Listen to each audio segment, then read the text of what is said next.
สบายดีท่านผู้ชมที่เคารพนำท่านผู้ชมเข้าสู่การรายงานข่าวสดภาคเที่ยงจากของข่าวโทรภาพแห่งชาติการรายงานข่าวภาคเที่ยงประจำวันพฤหัสวันที่ 3 เมษายน 2025โฆษกพนักงานสุธิพงษ์รับหน้าที่ในการนำเสนอข่าวภาคเที่ยงในวันนี้มีข่าวภายในข่าวต่างประเทศพร้อมด้วยข่าวกีฬามานำเสนอ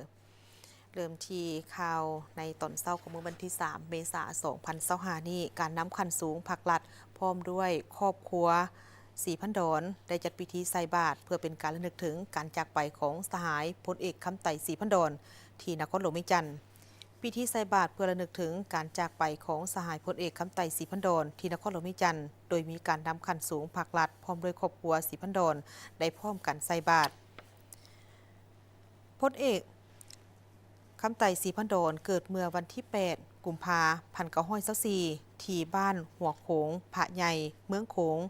แขวงศรีทันดอนหรือแขวงจำปาสักในปัจจุบันเป็นบุตรของพอนีนิลาไซและแม่สายบัวนิลาไซในครอบครัวซนสั้นซาวนากลางมีไอ้น้องร่วมกัน6คนเวลาอายุ7 ปีได้ขึ้นมาอยู่เวียงจันทน์นำพ่อเฒ่ามหาแก้วและได้เข้าโรงเรียนประถมหลังจากนั้นก็สอบเสียงเข้าเรียนมัธยมปาวีซึ่งเป็นโรงเรียนมัธยมแห่งเดียวอยู่ประเทศลาวในสมัยนั้นท้ายปี1941ประธานคำไต่4,000 ดอนได้ตัดสินใจออกจากโรงเรียนแล้วเสียงเข้าเฮ็ดเวียกอยู่แขนงไปรษณีย์หลังจากนั้นก็ได้ไปเรียนต่อวิชาเฉพาะ2 ปีอยู่ไซงอนภาคใต้เวียดนามนครโฮจิมินห์ในปัจจุบันปี1944ประธานคำไต่4,000 ดอนได้รับการแต่งตั้งเป็นนายสายและได้ประจำการอยู่แขวงพงศาลีปี1946ประธานคำไต่4,000 ดอนได้เป็นหัวหน้าไปรษณีย์อยู่เมืองปากเซแขวงจำปาสักปี1947ถึง1948เป็นนายทหารประจำเสนาธิการ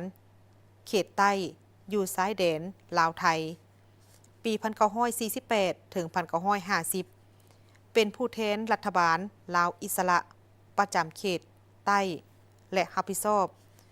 ก่อตั้งที่มั่นการปฏิบัติอยู่เขตใต้ปี1950ถึง1952เป็นกรรมการศูนย์กลางแนวลาวอิสระปี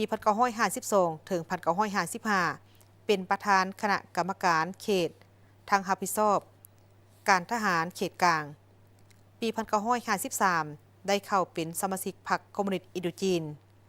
ปี1955ถึง1956เป็นเสนาธิการกองทัพฝ่ายประเทศลาวปี1957ถึง1959เป็นกรรมการศูนย์กลางพรรคเป็นหัวหน้าห้องว่าการศูนย์กลางพรรคปี1959ถึง1960เป็นกรรมการศูนย์กลางพรรคเฮ็ดหน้าที่โฆษณาอบรมและรับผิดชอบอยู่วิทยุกระจายเสียงของศูนย์กลางพรรคฝ่ายประเทศลาวปี1960ถึง1961เป็นกรรมการศูนย์กลางพรรครับผิดชอบเวียกงานการทหารเป็นผู้บัญชาการสูงสุดกองทัพฝ่ายประเทศลาวปี1972กองประชุมใหญ่ครั้งที่2ของพรรคได้รับการเลือกตั้งเป็นกรรมการกรมการเมืองศูนย์กลางพรรคเป็นผู้บัญชาการสูงสุดกองทัพปลดปล่อยประชาชนลาวปี1975ภายหลัง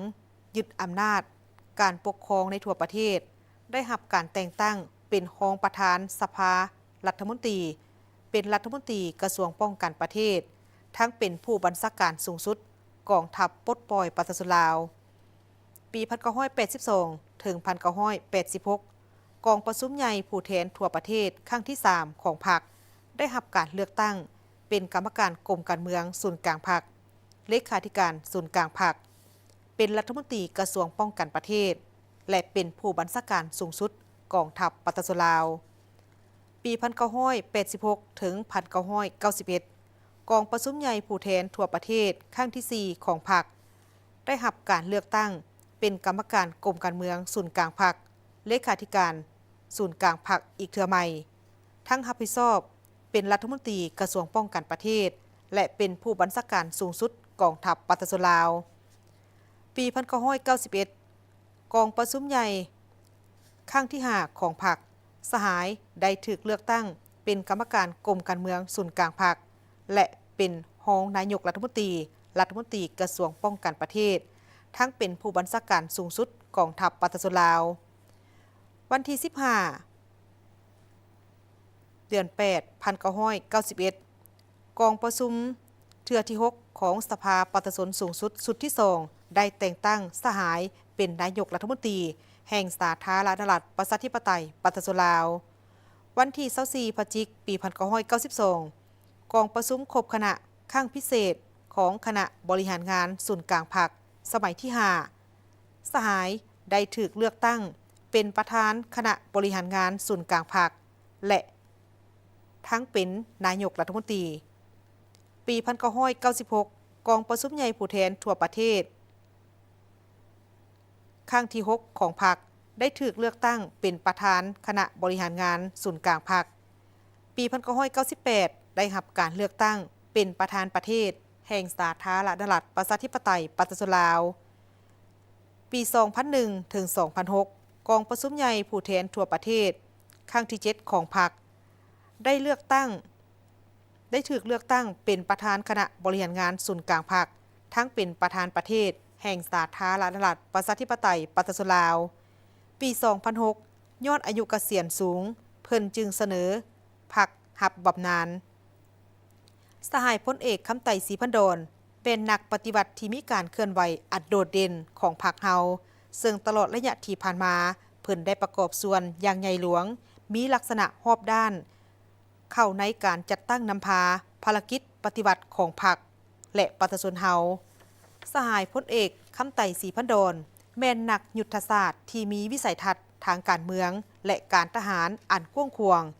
สามารถตีราคาและคาดคะเนการผันแปรของสถานการณ์เพื่อเป็นเจ้าการในการแก้ไขและกลายเป็นเพื่อนร่วมรบที่ใกล้ชิดและสนิทสนมที่สุดของประธานไก่สอนพรหมวิหารและเคียงบ่าเคียงไหลกับผู้นำพรรครัฐคนอื่นๆในการค้นคว้ากำหนดแนวทางแผนนโยบายและยุทธศาสตร์ยุทธวิธีปฏิบัติที่ถูกต้องสอดคล้องให้แก่การปฏิบัติลาวในแต่ละระยะสหายพลเอกคำไต่ศรีพันดรแม่นหนึ่งในบรรดาผู้นำของพรรคเฮาที่กำคันทุงแห่งความสามัคคีเป็นเอกภาพอยู่ภายในพรรคและในทันแถวปฏิบัติทั้งเป็นสัญลักษณ์แห่งความสามัคคีเป็นปึกแผ่นของทั่วปวงชนลาวทั้งชาติมีความเคารพและปฏิบัติอย่างเข้มงวดต่อบรรดาหลักการแห่งการจัดตั้งเคลื่อนไหวของพรรคมีจิตใจเอื้อเฟื้อเผื่อแผ่ต่อหมู่สหายและต่อมหาชนเด็ดเดียวต้านทุกปรากฏการณ์ที่ฝืนกับหลักการและระเบียบวินัยเพื่อปกป้องความปลอดภัยของพรรคและก่อสร้างเพื่อนสหายให้มีการประพฤติปฏิบัติที่เป็นแบบอย่างจึงเฮ็ดให้เพิ่นได้รับความเคารพนับถือและเชื่อมั่นจากการจัดตั้งและเพื่อนสหายอยู่อ้อมข้างตลอดมาด้วยคุณงามความดีของสหายพลเอกคำไต่ศรีพันดรพรรครัฐได้ย่องยอสรรเสริญด้วยเหรียญไซเหรียญกาประเภทต่างๆเช่น 1. เหรียญค้ำแห่งชาติจำนวน2เหรียญเหรียญไซพิราชอาจหารสั้นหนึ่งจำนวน1เหรียญเหรียญไซปฏิวัติชนะเลิศสั้นหนึ่งจำนวน1เหรียญเหรียญกาต่อต้านฝรั่งจำนวน1เหรียญเหรียญกาต่อต้านอเมริกาจำนวน1เหรียญ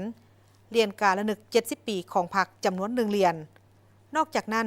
ยังได้รับเหรียญดาวคำเหรียญไซและเหรียญกาต่างๆจากประเทศเพื่อนมิตรจำนวนหนึ่งมาต่อด้วยข่าวกองประชุมธุรกิจลาวประจำปีครั้งที่16ได้มีการปรึกษาหารือและได้มีการรับร้องเอาข้อเสนอบุริมสิทธิ์เพื่อปรับปรุงสภาพแวดล้อมในการดำเนินธุรกิจประจำปี 2025-2026 ในมื้อวันที่ 3 เมษายน 2025 นี้ได้มีกองประชุมธุรกิจลาวประจำปีครั้งที่16ที่นครหลวงเวียงจันทน์เพื่อเป็นการทบทวนคืนถึงความคืบหน้าของการ ปรึกษาหารือระหว่างภาครัฐและภาคธุรกิจในปีที่ผ่านมาที่เน้นใส่ในการปรับปรุงสภาพแวดล้อมการดำเนินธุรกิจอยู่สาธารณรัฐประชาธิปไตยประชาชนลาวมีตัวแทนจากภาคธุรกิจทางภายในและต่างประเทศจากทางหน่วยงานภาครัฐทูตนุทูตและครูร่วมพัฒนาหลายกว่า450ท่านที่เข้าร่วมในกองประชุมท่านเฉลิมไซกรมสิทธิ์รองนายกรัฐมนตรีก็ได้ยกให้เห็นถึงความสำคัญของการพัฒนาเอกชนต่อกับการบรรลุเป้าหมายแผนพัฒนาเศรษฐกิจสังคมแห่งชาติโดยเน้นหนักถึงความสำคัญของการปรับปรุงนโยบายและการดำเนินงานของภาครัฐบาลต่อกับการสร้างสภาพแวดล้อมในการดำเนินธุรกิจให้มีความสะดวกสบายเพื่อประกอบส่วนในการขับเคลื่อนการเติบโตของเศรษฐกิจและการลดผ่อนความทุกข์ยากในกองประชุมครั้งนี้ได้แสดงให้เห็นถึงการสนับสนุนอย่างกว้างขวางของทางรัฐบาลต่อกับกระบวนการปรึกษาหารือที่เป็นระบบภายใต้กลไกกองประชุมธุรกิจลาวต่อกับการกำหนดและแก้ไขปัญหาความสำคัญที่ส่งผลกระทบต่อกับภาคธุรกิจในประเทศผู้ต่างหน้าจากภาคธุรกิจได้กล่าวว่าต่อกับความพยายามของทางรัฐบาลในการปรับปรุงสภาพแวดล้อมในการดำเนินธุรกิจโดยได้ยกให้เห็นถึงผลสำเร็จที่สำคัญในระยะที่ผ่านมาเช่นการลดพรเวลาและค่าใช้จ่ายในการเริ่มต้นธุรกิจรวมไปถึงการลดจำนวนรายการกิจกรรมในบัญชีกิจการควบคุมการพัฒนาระบบการขึ้นทะเบียนวิสาหกิจแบบอิเล็กทรอนิกส์และการปรับปรุงระบบช่วยสหกรณ์สำหรับ SME ส่งเสริมการนำใช้วิธีการโดยอิงใส่ความเสี่ยงในการออกอนุญาตดำเนินธุรกิจในบางแขนงการปรับปรุงการเข้าถึงข้อมูลข่าวสารทางด้านกฎหมายและระเบียบการที่เกี่ยวข้องกับการค้าและการลงทุนการจัดตั้งปฏิบัติข้อผูกมัดต่างๆในข้อตกลงของการค้าสองฝ่ายภาคพื้นและสากลอย่างต่อเนื่องมีการฝึกอบรมขีดความสามารถให้แก่ MSME สำหรับภาคธุรกิจและหน่วยงานที่เกี่ยวข้องของรัฐบาลได้มีการรับรองเอา12ข้อเสนอบริมสิทธิ์สำหรับปี 2024 ถึง 2025 ที่มีเป้าหมายก็เพื่อปรับปรุงขั้นตอนของการเริ่มต้นธุรกิจและการลงทุนอำนวยความสะดวกให้แก่การค้าปรับปรุงระบบสื่อสารการส่งเสริมเสถียรภาพของแขนงการธนาคารและการเงินปรับปรุงคุณภาพของการสนองและส่งเสริมการพัฒนาแบบยืนยงของแขนงพลังงานไฟฟ้าปรับปรุงนโยบายและมาตรการส่งเสริมแขนงท่องเที่ยวและปรับปรุงการเข้าถึงแรงงานของภาคธุรกิจในนั้นมี3ข้อเสนอที่ได้รับการแก้ไขสำเร็จสมบูรณ์มีความคืบหน้าหลายสำหรับกองประชุมธุรกิจลาวครั้งที่ 16 นี้ได้มีการรับพ้องเอา9ข้อเสนอบริมสิทธิ์ใน4ของเขตเวียกงานเพื่อปรึกษาหารือและซอกหาช่องทางในการแก้ไขที่เหมาะสมให้สำเร็จก่อนกองประชุมธุรกิจลาวครั้งที่ 17ท่านรองนายกรัฐมนตรีได้เข้าร่วมพิธีวางศิลาฤกษ์โครงการก่อสร้างโรงไฟฟ้าพลังงานความร้อนถ่านหินเซกองโดยมีกำลังการผลิตทั้งหมดแมน 1,800 เมกะวัตต์โดยอายุการสัมปทานแมน 30 ปีนับตั้งแต่ 2030 ถึง 2060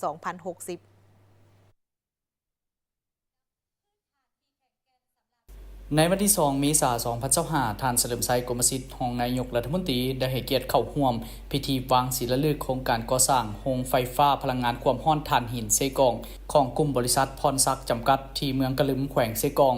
ท่านรัฐมนตรีกระทรวงพลังงานและบ่อแห่ท่านเจ้าแขวงเซกองท่านรองรัฐมนตรีกระทรวงบ่อแห่และพลังงานแห่งราชอาณาจักรกัมพูชาบรรดาท่านรองรัฐมนตรีกระทรวงองค์การผู้ต่างหน้าบรรดาแขวงใกล้เคียงคณะบริหารงานโครงการพนักงานที่เกี่ยวข้องและแขกถึกเชิญเข้าร่วมในพิธีท่านพรศักดิ์วิไลศักดิ์ประธานกลุ่มบริษัทพรศักดิ์จำกัดได้รายงานให้รู้ว่าโครงการก่อสร้างโรงไฟฟ้าพลังงานความร้อนถ่านหินแห่งนี้มีกำลังการผลิตทั้งหมด 1,800 เมกะวัตต์ประกอบมี6โรงละ300 เมกะวัตต์ซึ่งกระแสไฟฟ้าที่ผลิตได้จะส่งออกไปประเทศกัมพูชา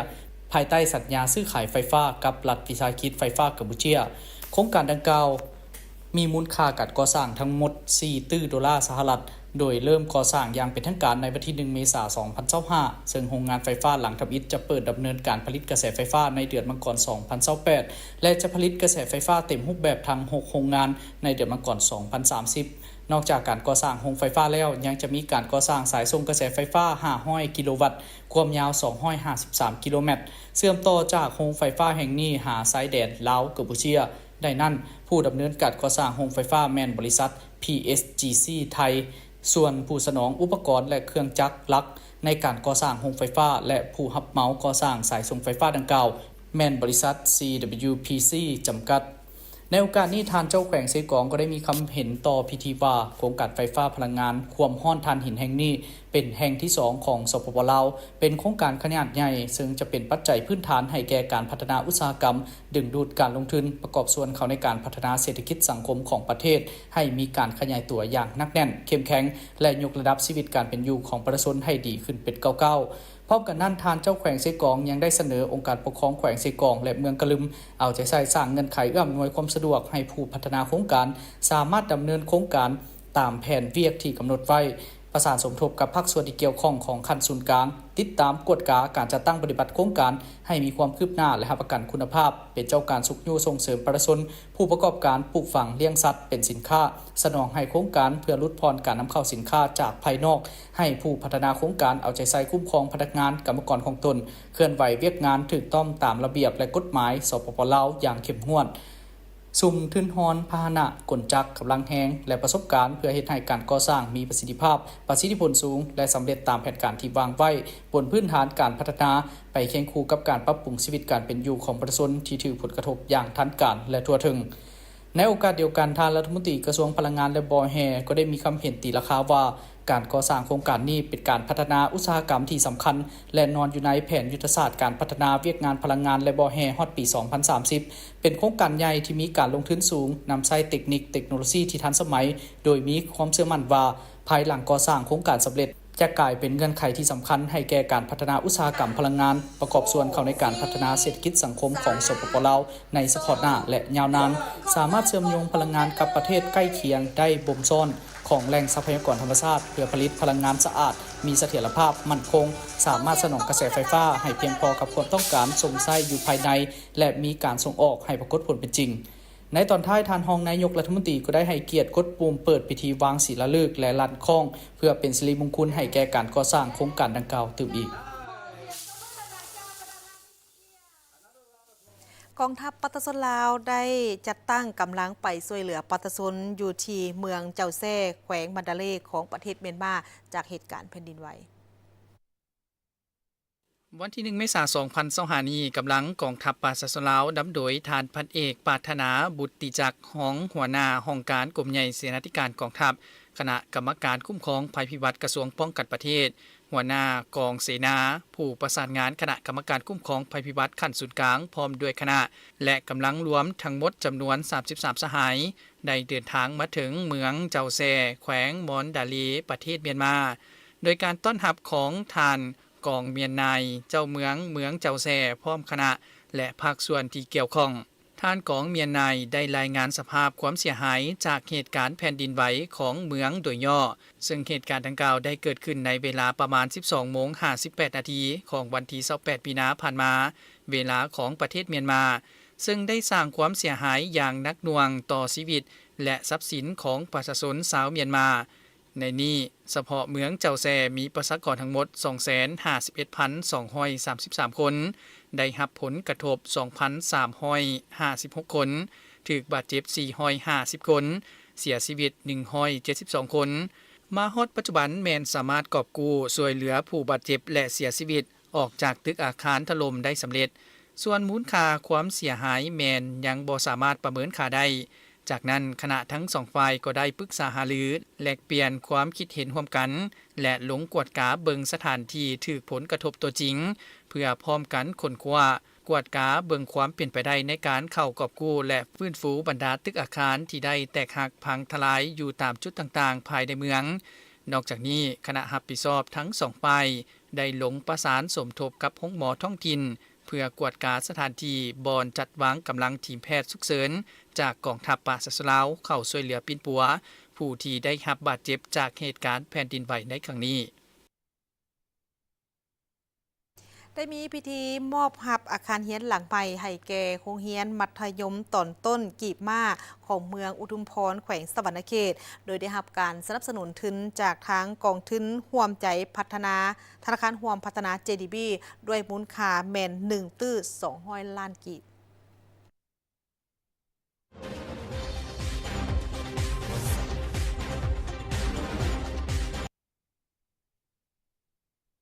วันที่28มีนาคม2025ได้มอบรับอาคารเรียนหลังใหม่ให้แก่โรงเรียนมัธยมตอนต้นกีบม้าเมืองอุทุมพรแขวงสะหวรรณเขตโดยมีทานทองใสไสยวงศ์คำดี เจ้าเมืองอุทุมพรทานวิไลศรีภาพรประธานสภาผู้บริหารธนาคารห่วมพัฒนาหรือ JDB ทานอัมพรข่าวเพียรสุพรรณห้องหัวหน้าแผนกศึกษาธิการและกีฬาแขวงสะหวรรณเขตบรรดาองค์การจัดตั้งที่เกี่ยวข้องเมืองอุทุมพรพร้อมผู้บริหารพนักงานจากธนาคารห่วมพัฒนาและครูอาจารย์จากโรงเรียนมัธยมและประถมใน2กลุ่มบ้านคือกลุ่มบ้านหนองบัวทองและกลุ่มบ้านนาอำนาจการปกครองบ้านพ่อแม่ประชาชนใน2กลุ่มบ้านเขาห่วมอาคารเรียนหลังนี้ได้เริ่มก่อสร้างในกลางเดือนมังกรปี2025สำเร็จในวันที่21มีนาปี2025ด้วยระยะเวลาการก่อสร้างที่ว่องไวและมีประสิทธิภาพระยะการก่อสร้างแต่ละขั้นตอนตั้งแต่การตั้งเสาเทคานการเฮ็ดโครงหลังคาการก่อฝาไปจนถึงการตกแต่งภายในได้ดำเนินไปอย่างเป็นระเบียบได้มาตรฐานสูงสุด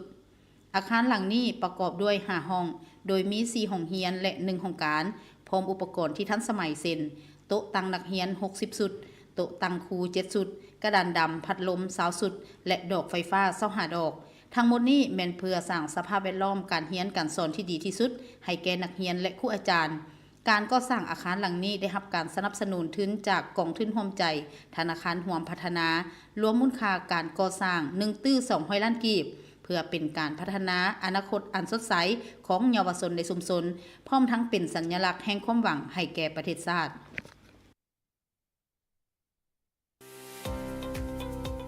บริษัท FMB พัฒนาเทคนิคและการค้าจำกัดโซลูมและศูนย์ซ่อมแปลงรถที่ทันสมัยที่ได้รับความไว้วางใจจากลูกค้าตลอดมาในการบริการโดยทีมงานคุณภาพพร้อมมอบข้อเสนอที่ดีที่สุดให้กับลูกค้าและพวกเขายังมีทีมงานสร้างที่มีประสบการณ์สูงสามารถวิเคราะห์ปัญหาแก้ไขปัญหาให้ถูกจุดและว่องไวสถานที่ตั้งอยู่บ้านดุงเมืองเซเสถานครหลวงเวียงจันทน์ติดกับไฟแดงนาควายเส้นทาง450 ปีสามารถติดต่อเบอร์โทรและ WhatsApp 021-218-585 และ 020-554-67308 Facebook FMB Development Technical and Commercial Company Limited อีเมล fmbcarshowroom99@gmail.com นึกถึงโซลูมและศูนย์ซ่อมแปลงรถให้นึกถึงบริษัท FMB พัฒนาเทคนิคและการค้าจำกัด